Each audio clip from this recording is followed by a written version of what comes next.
오늘의 사연 시작하겠습니다. 안녕하세요. 저는 인천에 사는 40대 후반의 남자입니다. 저도 틈틈이 유튜브를 통해 사연을 자주 듣는 애청자이기도 한데요. 제가 할 이야기는 성욕에 눈이 멀었다가 수십 명의 직원을 거느린 회사 사장에서 한순간에 거의 산거지 다름없는 인생을 살고 있는 제 얘기를 해볼까 합니다. 사실 어디에 말하기도 부끄러워 감추고 살았지만 익명의 힘에 기대어 이렇게 털어놓으려고 하네요. 30대 초반 시절 저는 꽤 잘 나가는 사회 초년생이었답니다. 부유한 집에서 태어났거든요. 최소한 은수저 정도는 된다고 말할 수 있었답니다. 아버지는 렌터카 회사를 운영하셨어요. 하지만 아버지도 영원히 젊을 수는 없더라고요. 몇십 년의 시간이 흘러 노인이 된 아버지는 이제 슬슬 회사를 넘겨줄 생각을 하셨어요. 아버지께서는 회사를 제가 물려받길 원하셨고요. 제가 장남이기도 하고 동생은 예술계통으로 진로를 정했거든요.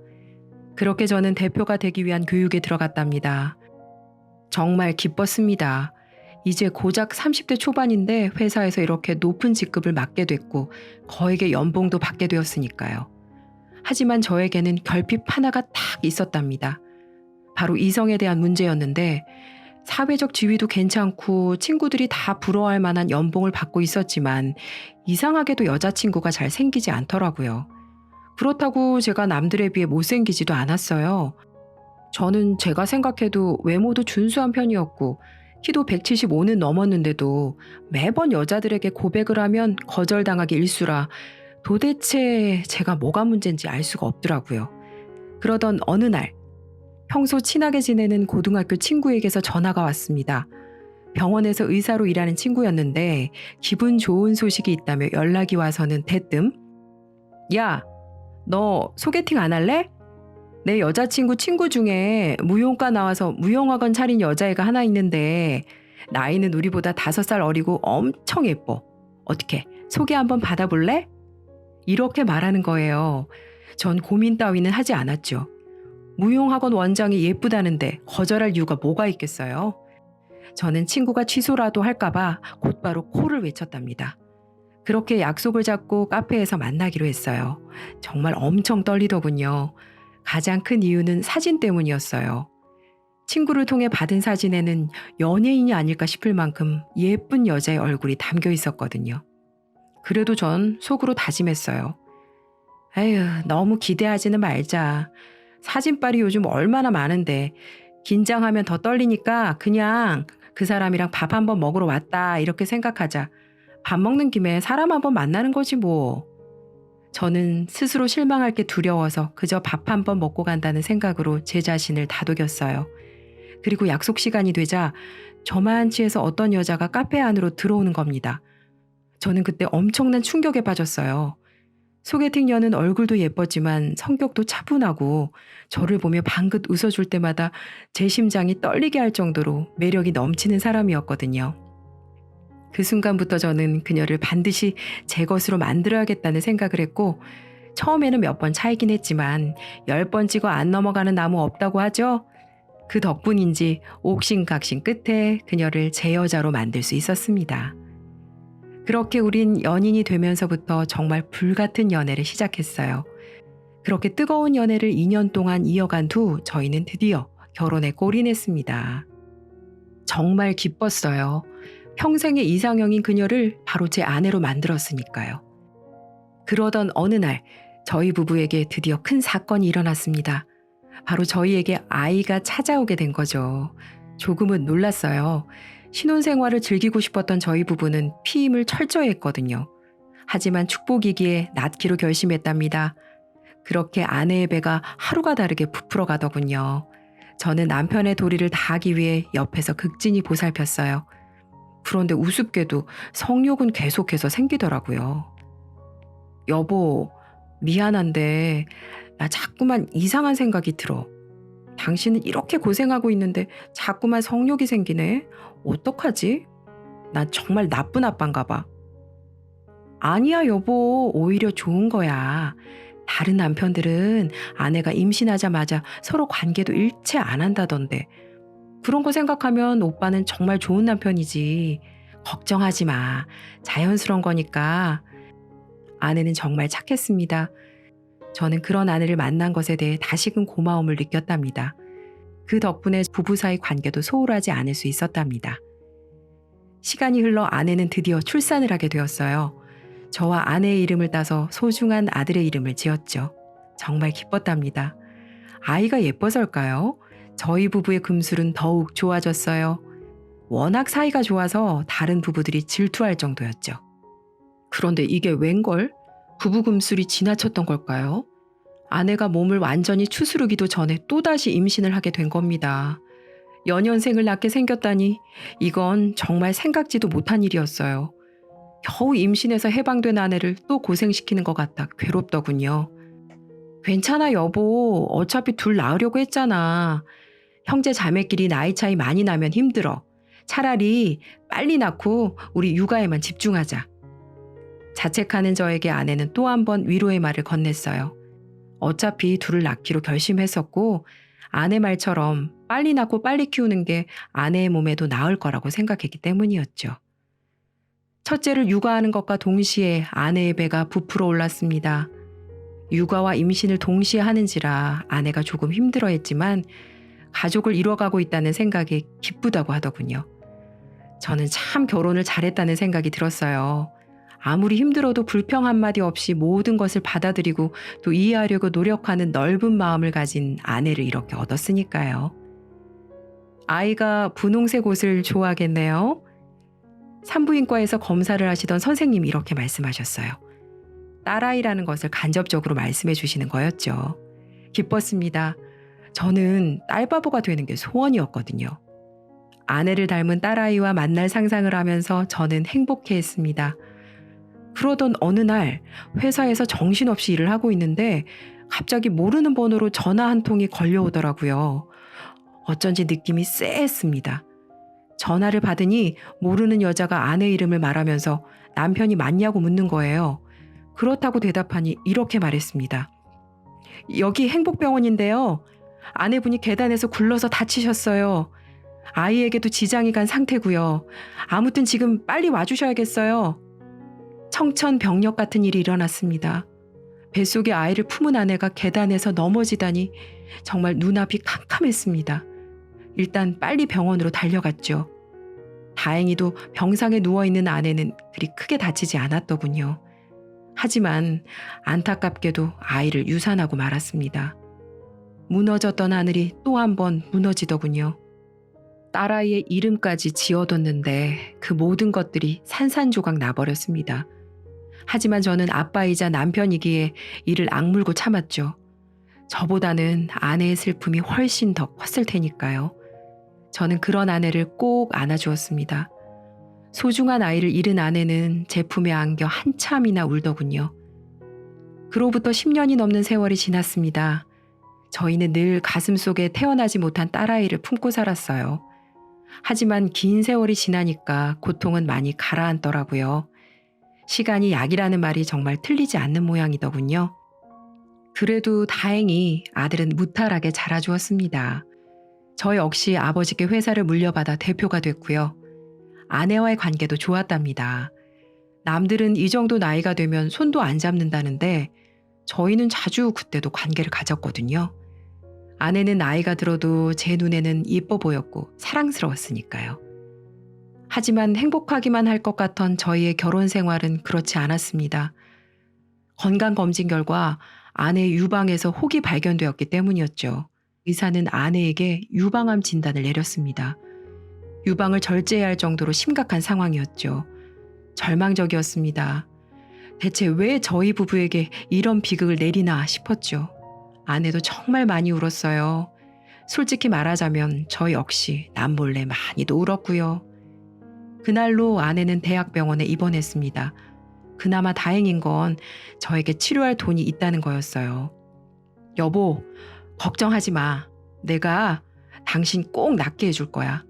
얼마를 줘서라도 다시 건강하게 만들어줄 테니까 나만 믿어. 나 당신 절대로 포기 안 해. 그러니까 힘내 여보.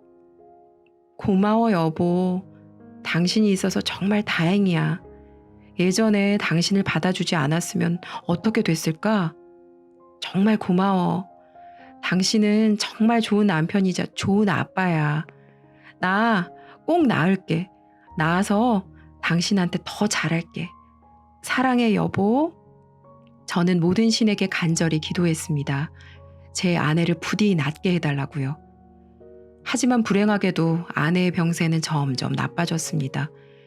유방을 절제했지만 암세포가 이미 온몸으로 전이된 상태라고 하더군요. 그렇게 아내는 하루하루 약해졌어요. 그러던 어느 날, 그날도 아내를 간호하기 위해 병원에 갔습니다. 그래도 그날은 컨디션이 좀 좋았어요. 회사 일이 일찍 끝났거든요. 그런데 병실에 들어서니 간병인이 있더군요. 사장님 안녕하세요. 오늘은 좀 일찍 오셨네요. 평소에는 늦게까지 일하시더니. 아, 네. 회사 일이 일찍 끝나서요. 그것만 하시고 얼른 퇴근하세요. 지금부터는 제가 있겠습니다. 간병인은 알겠다고 말하며 물수건으로 아내의 몸을 정성스럽게 닦더군요. 그런데 제가 생각해도 참 어이없는 일이 벌어졌어요. 그 간병인이 예뻐 보이는 겁니다. 참 이상했습니다. 뭔가에 홀린 듯한 기분이었죠. 하지만 분명한 감정이었어요. 어쩌면 아내의 수척한 몰골과 대비돼서 그럴지도 모를 일이었죠. 저는 아내를 바라보는 척하며 간병인의 얼굴과 몸매를 눈으로 훑었습니다. 생각보다 날씬하고 몸매도 좋더군요. 그날 이후로 저는 회사를 일찍 퇴근했어요. 일부러 간병인과 마주치기 위해서였죠. 병원으로 향하는 길이면 저는 어쩐지 콧노래가 나왔답니다. 그날도 간병인과 마주쳤는데 뭔가를 결심한 저는 그분께 일찍 퇴근하시라는 말을 하지 않았어요. 오히려 조금만 더 있어달라고 했죠. 피곤해서 그렇다는 말을 덧붙이니까 간병인은 흔쾌히 알겠다고 하더군요. 약속한 시간이 됐고 간병인은 퇴근한다고 했습니다. 아내가 잠든 틈을 타서 저는 병실 밖에서 간병인을 불렀죠. 시간이 많이 늦었네요. 제 차로 데려다 드릴게요. 아내는 자고 있으니까 괜찮을 거예요. 한사코 거절하는 간병인을 어떻게든 설득해서 제 차에 올랐습니다. 차에 타자마자 간병인의 눈이 휘둥그레지더군요. 그녀가 평생 타본 적 없을 고급차였으니까요. 이때는 기회다라는 생각이 들었습니다. 그래서 조금 쉰 듯한 목소리로 간병인에게 물었어요. 제가 요즘 너무 힘들어서 그러는데 시간 괜찮으시면 혹시 술 한 잔만 같이 해줄 수 있을까요? 불편하시면 거절하셔도 됩니다. 간병인이 난처해 하더군요. 환자의 남편이라고 해도 남자는 남자니 그럴 수밖에요. 하지만 간병인은 어렵게 승낙했습니다. 아무래도 제가 너무 힘들다고 어필을 해서 그랬겠죠. 그렇게 저희는 병원에서 조금 떨어진 룸 술집으로 갔어요. 그리고 이런저런 이야기를 나누었죠. 처음에는 아내의 병세에 대한 이야기만 했어요. 하지만 술이 한 잔, 두 잔 들어가니까 개인적인 이야기까지 하게 되더군요. 간병인, 그러니까 주연 씨는 저보다 5살이 많더군요. 암에 걸린 남편을 먼저 떠나보낸 후 간병인으로 생계를 이어오고 있었고요. 저희에게는 공통점이 있었어요. 그 공통점 때문이었을까요? 저희는 금방 연애 감정을 느꼈습니다. 저만의 일방적인 감정은 아니었던 거죠. 그렇게 저희는 그날 밤을 함께 보내게 되었고요. 아내가 병원에 있었지만 별 생각이 들지 않더군요. 아니, 그런 생각이 들었지만 주연 씨에게 느끼는 설레는 감정이 그걸 억누르더라고요. 하룻밤의 실수는 아니었습니다. 그날 이후로 저와 주연 씨는 몰래 연락을 주고받으며 계속해서 만남을 가져왔으니까요. 정말 설레더군요. 아주 오랜만에 사랑이라는 감정을 느껴봤습니다. 전 낮에는 아내를 극진히 간호하고 밤에는 주연 씨와 몰래 그렇게 밀회를 가졌죠. 그러던 어느 날 기적이 일어났습니다. 온몸에 전이된 아내의 암세포가 점점 사라지고 있다는 거였어요. 의사는 이런 사례가 단 한 차례도 없었다며 기적이라고 말하더군요. 저희 부모님과 처가댁 식구들도 완전히 잔치집 분위기가 되었죠. 아내는 이제 일반식도 먹을 수 있을 만큼 건강해졌답니다. 그리고 6개월 뒤에는 정말로 퇴원을 하게 되었고요. 여보, 그동안 고생 정말 많았어.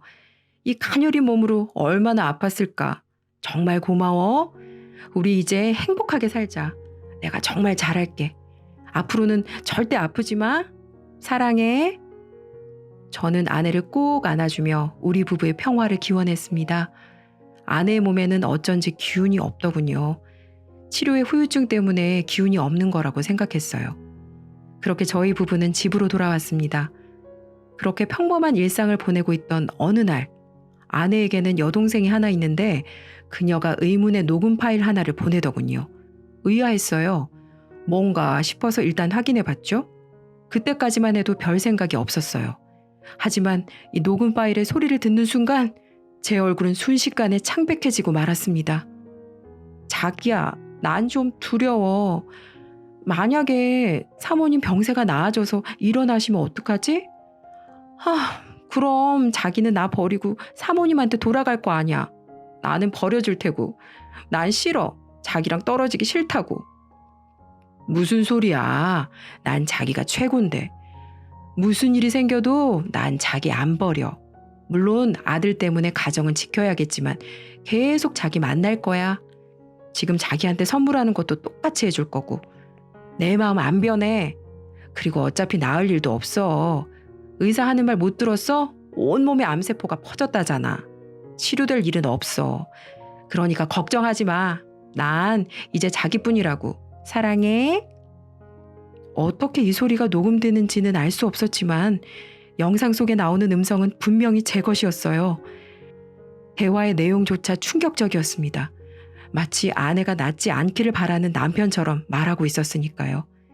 물론 그렇게 말한 건 사실이지만 아내가 그대로 죽어버리길 바란 건 절대 아니었거든요. 그저 주연 씨를 붙잡아 놓기 위한 말이었죠. 저는 일단 처제에게 전화를 했습니다. 1인실에서 어떻게 녹음을 했고 대체 무슨 의도로 이런 짓을 벌이는지 궁금했거든요. 무엇보다 일단 이 녹음 파일이 퍼지는 건 막아야 했습니다. 처제, 이게 뭐야? 대체 어떻게 이런 걸 녹음한 건데? 아니, 무엇보다 무슨 의도로 보낸 거야? 처제, 지금 나 협박해? 나 협박해서 어떻게 돈 좀 몇 푼 뜯어보려고 그래? 그런 거야? 뭐 협박이요? 형부, 어떻게 그런 말씀을 하세요? 일단 미안하다는 말부터 해야 하는 거 아니에요? 진짜 어이가 없네요. 끝까지 인간 쓰레기네요. 제가 이걸 어떻게 녹음했냐고요? 아니, 그 전에 왜 녹음하게 됐는지부터 알려드릴까요? 처제는 자초지종을 설명했어요. 아내의 병문안을 오던 처제는 처음엔 별 생각이 없었다고 합니다. 하지만 저와 간병이 주고받는 눈빛이 이상하다는 걸 포착하고 혹시 몰라서 안 보이는 곳에 녹음기를 설치했다고 해요.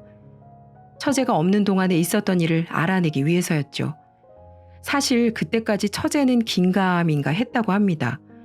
형부인 저를 의심했다는 사실에 죄책감을 느끼기도 했고요. 그런데 그 녹음기에 아내에 대해 험담하는 소리가 전부 녹음된 거죠. 뒤늦게 녹음 파일을 확인한 처제는 경악을 한 후 저에게 파일을 보낸 거고요. 머릿속이 온통 하얘졌습니다. 하지만 일단 살아야 했죠. 그렇기 때문에 저는 최대한 뻔뻔한 목소리로 말을 이어갔어요. 그래서 뭐 우리 가정을 파탄이라도 내게? 처제, 정신 차려. 내가 잠깐 한눈 판 건 맞는데 그건 한때의 바람 같은 거야. 언니 이제 겨우 몸 추스르는 상황이니까 그거 공개할 생각 하지 마. 만약 그랬다간 한 가정 파괴하는 거고. 언니는 어떻게 될지 몰라. 언니 다시 입원하는 거 원하지 않으면 신중하게 생각해라, 처제. 저는 온갖 협박을 퍼부으며 전화를 끊었어요. 이건 사람을 많이 부려본 저의 전략 같은 거였죠. 처제의 약한 마음을 건드려서 녹음 파일을 공개하지 못하게 하기 위한 전략 말입니다. 평소 처제는 워낙 착한 사람이었기 때문에 제 작전대로 될 거라고 생각했어요. 그런데 오산이었죠. 처제는 제게 보낸 녹음 파일을 아내와 처가댁 식구들에게 모두 보냈답니다. 심지어 인터넷에도 올렸죠. 모 렌터카 회사 대표의 불륜행각이라는 이름과 함께 말이죠. 인터넷은 활활 타올랐습니다. 하지만 제겐 인터넷 여론까지 생각할 겨를도 없었어요. 모든 사실을 깨달은 아내가 불처럼 화를 내더니 나가겠다며 짐을 쌌거든요. 제가 바짓가랑이를 잡으며 못 가게 막으니까 아내는 제게 이런 말을 하더군요. 비켜, 이 쓰레기 같은 놈아. 어떻게 자기 아내가 암에 걸려서 쓰러져 있는데 그럴 수가 있어? 심지어 내가 누워있는 병실에서. 당신은 진짜 쓰레기야. 재활용도 안 되는 인간 쓰레기라고. 난 당신 용서할 생각 없으니까 다시는 연락하지 마. 당신처럼 더러운 사람이랑은 1초도 붙어 있고 싶지 않아. 그 길로 아내는 아들을 데리고 집을 나갔어요. 널따란 집에 저는 혼자 남았죠. 문제는 회사 쪽에서도 터졌습니다. 인터넷의 힘이 생각보다 훨씬 더 강하더군요. 회사 대표가 그따위인데 뭘 믿고 렌트를 하냐며 불매운동이 이어졌거든요. 그 바람에 회사의 매출이 수직 하강했습니다. 사과문을 올리고 어떻게든 수습하려고 했지만 한 번 분노한 네티즌들을 잠재울 수는 없더군요. 그렇게 저희 회사는 문을 닫을 위기에 놓였답니다. 그 사실을 안 아버지가 저를 가만둘 리가 없었죠. 노쇠하신 아버지는 화난 얼굴로 회사에 오셔서 제 뺨을 후려쳤습니다. 이 못난 녀석아, 내가 그러라고 너한테 회사를 맡긴 줄 알아? 돈 벌어서 더러운 짓거리나 하라고 대표 자리를 맡긴 줄 알았냐고? 회사가 망하게 생기자 아버지는 분노하셨습니다.